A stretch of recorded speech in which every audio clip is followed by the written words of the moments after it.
celebrate the development, while others are accusing the U.S. At dawn, in waters long considered routine patrol zones, something happened that no one officially wanted to name, but everyone immediately understood.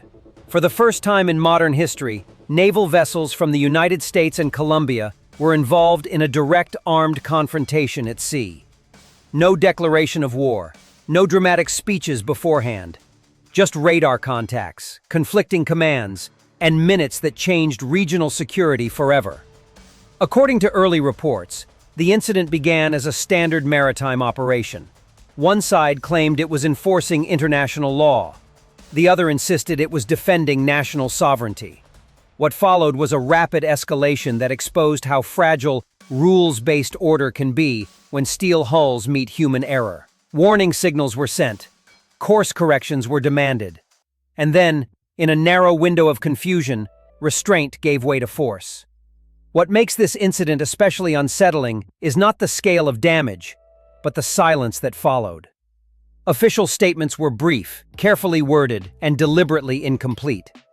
Satellite images were classified. Crew testimonies were sealed. Independent analysts noticed gaps in timelines that could not be explained by technical malfunction alone. Someone, somewhere, made a decision that could not be undone. This was not a clash between enemies. These were partners, allies on paper, operating in the same region under overlapping missions. Anti-smuggling patrols, joint security frameworks, shared intelligence networks, all designed to prevent exactly this kind of outcome. And yet, those same overlapping missions may have created the perfect conditions for disaster. Too many authorities, too many assumptions, too little clarity when it mattered most. Behind the scenes, emergency diplomatic channels lit up. Military hotlines were activated. Statements were revised multiple times before publication. Markets reacted before governments did. Insurance rates for commercial shipping in the region spiked within hours. Naval commands across the world quietly reviewed their engagement protocols, not because they feared this exact scenario, but because they recognized how easily it could happen again, anywhere. The most troubling questions remain unanswered. Why were both ships operating so close under heightened alert conditions? Why did automated identification systems provide conflicting data? And why did de-escalation procedures fail between forces trained specifically to avoid confrontation? Each unanswered question feeds speculation, and speculation feeds tension. This incident is not just about one encounter at sea. It is about the modern reality of naval power, where advanced technology moves faster than diplomacy, and where seconds of misinterpretation can outweigh decades of cooperation. It is about how quickly control can slip, even between nations that publicly trust each other. In this video, we will reconstruct the events minute by minute, examine the political and military decisions behind them, and explore what this confrontation means for the future of maritime security. Because what happened on that morning was not an accident in isolation. It was a warning. And the next time, the outcome may not be contained. The incident took place in the early morning hours, just before sunrise, in a stretch of the southwestern Caribbean Sea that is normally associated with coordinated patrols rather than confrontation.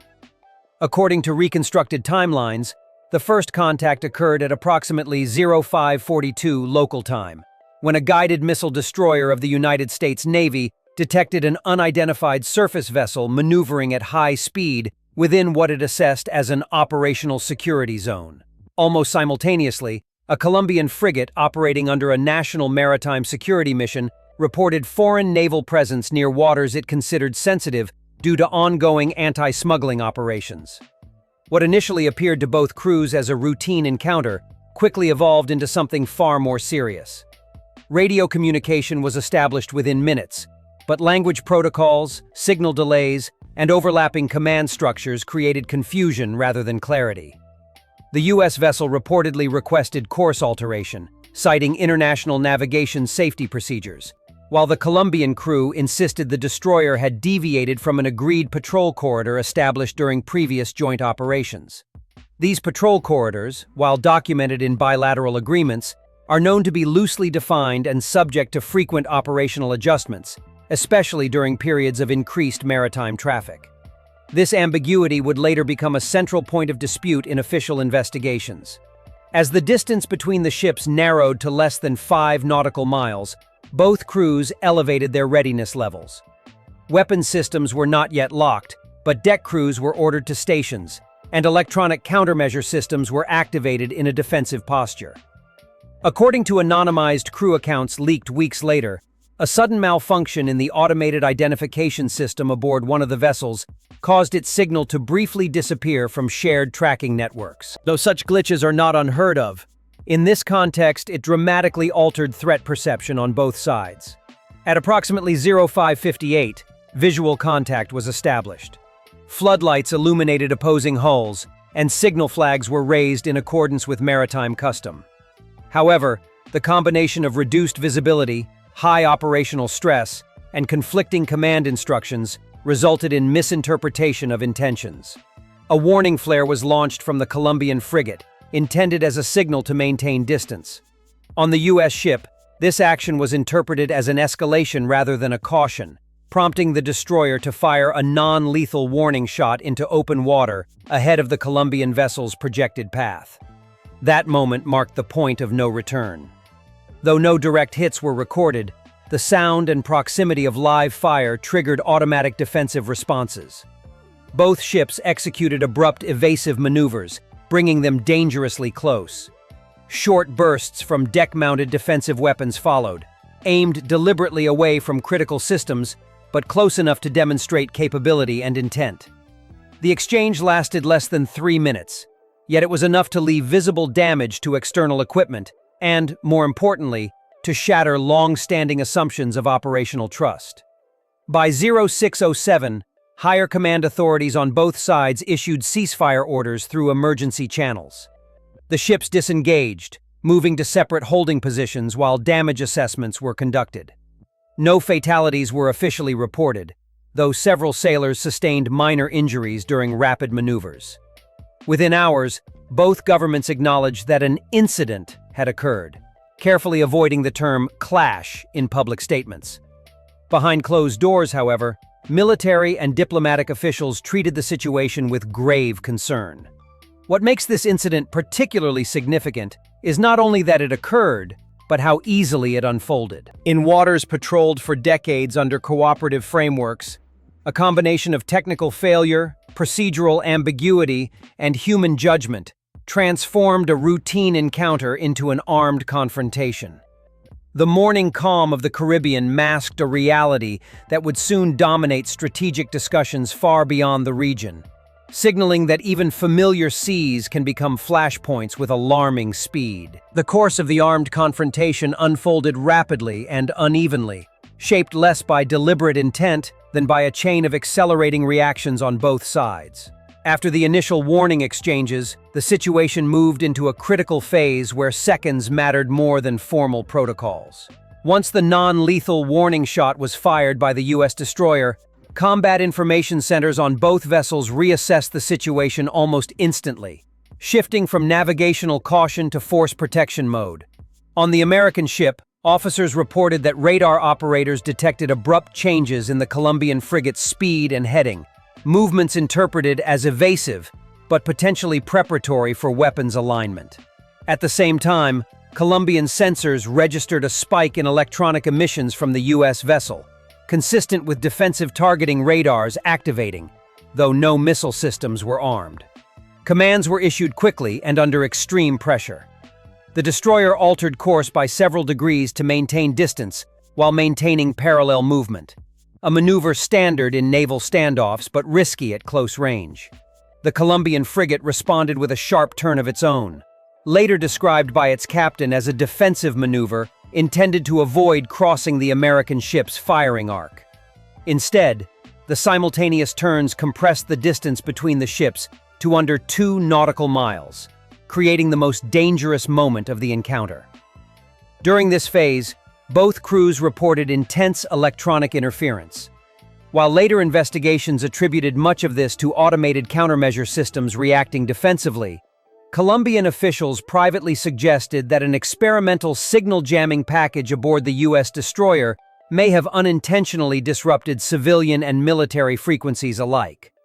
This claim has never been confirmed, but internal logs do show abnormal bandwidth saturation during the encounter. As communication channels degraded, bridge crews increasingly relied on visual signals and pre-programmed response checklists, a less flexible approach in a rapidly evolving scenario. At approximately 0601, a second escalation occurred. A Colombian deck officer authorized the firing of short bursts from a manually operated defensive weapons system, aimed deliberately wide of the U.S. ship's bow. The intent, according to later testimony, was to demonstrate resolve without causing damage. On the American side, however, the splashes were interpreted as near-miss hostile fire. In response, the destroyer deployed countermeasures and returned fire with controlled bursts from a close-in weapon system, again avoiding direct targeting but unmistakably crossing the threshold into an exchange of live fire. The noise, vibration, and sudden maneuvers created chaos on deck. Several sailors on both ships were injured as equipment broke loose and personnel were thrown off balance. Fire control officers struggled to maintain situational awareness as automated alerts flooded command displays, some contradicting one another due to sensor overlap and interference. Despite this, neither ship escalated to missile deployment, a restraint widely credited to standing rules of engagement and the personal judgment of commanding officers who recognized the catastrophic consequences of further escalation. As the exchange continued, higher-level command structures became involved. Naval operations centers monitoring the region detected the engagement through encrypted channels and satellite data, prompting immediate intervention. Emergency ceasefire directives were issued almost simultaneously to both vessels, though transmission delays meant that firing did not stop instantly. The final shots were exchanged around 0604, after which both ships disengaged and increased separation at reduced speed. In the minutes that followed, damage control teams assessed external impacts. Antennas were damaged, sensor housings cracked, and one unmanned aerial vehicle aboard the Colombian frigate was rendered inoperable due to shrapnel from near-miss fire. These were limited but symbolically significant losses, underscoring how close the confrontation came to causing far greater harm. By 0610, the ships were moving on divergent courses, maintaining visual contact but no longer maneuvering aggressively. The entire confrontation lasted less than 10 minutes, yet its complexity rivaled that of much longer engagements. It was a clash defined not by strategy, but by momentum, where overlapping defensive systems, imperfect information, and human decision-making created a spiral that neither side initially intended. For naval planners in both the United States and Colombia, the encounter became an immediate case study in how modern naval engagements can ignite and unfold with alarming speed, even in the absence of hostile intent. In the aftermath of the confrontation, attention shifted away from the immediate mechanics of the encounter and toward the deeper causes that allowed it to happen, as well as the consequences that unfolded in the days and weeks that followed. Analysts on both sides quickly concluded that the incident was not the result of a single reckless decision, but rather the product of layered structural problems that had accumulated over years. Among the most significant factors was the gradual expansion of naval missions in the region without corresponding updates to coordination frameworks. Operations originally designed for counter-narcotics enforcement had slowly absorbed intelligence gathering, rapid interception, and presence missions, creating overlapping zones of responsibility where lines of authority were unclear even to those executing them. Another contributing factor was the divergence in operational doctrine between the two navies. While the United States Navy increasingly relied on automated threat assessment and decentralized decision-making at the ship level, Colombian naval doctrine remained more centralized, with commanding officers expected to assert clear physical presence to deter perceived encroachment. These doctrinal differences, normally manageable during planned exercises, became dangerous in an unplanned encounter, where assumptions about intent replaced verified information. Internal reviews later acknowledged that both sides interpreted familiar maneuvers through different cultural and tactical lenses, turning defensive actions into perceived provocations. Political context also played a subtle but important role. In the weeks leading up to the incident, Domestic debates within Colombia about sovereignty and foreign military presence had intensified, fueled by media reports and opposition rhetoric. Although these debates did not directly influence tactical decisions at sea, they contributed to an atmosphere in which naval commanders were acutely aware of how any perceived ustupka could be interpreted at home. On the American side, heightened sensitivity to force protection following unrelated incidents elsewhere led to stricter adherence to threat response protocols, leaving little room for discretionary de-escalation once certain thresholds were crossed. The consequences of the incident were felt almost immediately. Diplomatic relations entered a tense but controlled phase, marked by carefully calibrated public statements and intensive private pedagogy. Joint exercises scheduled for the following month were quietly postponed, officially due to logistical reassessment, though both sides understood the symbolic weight of the decision.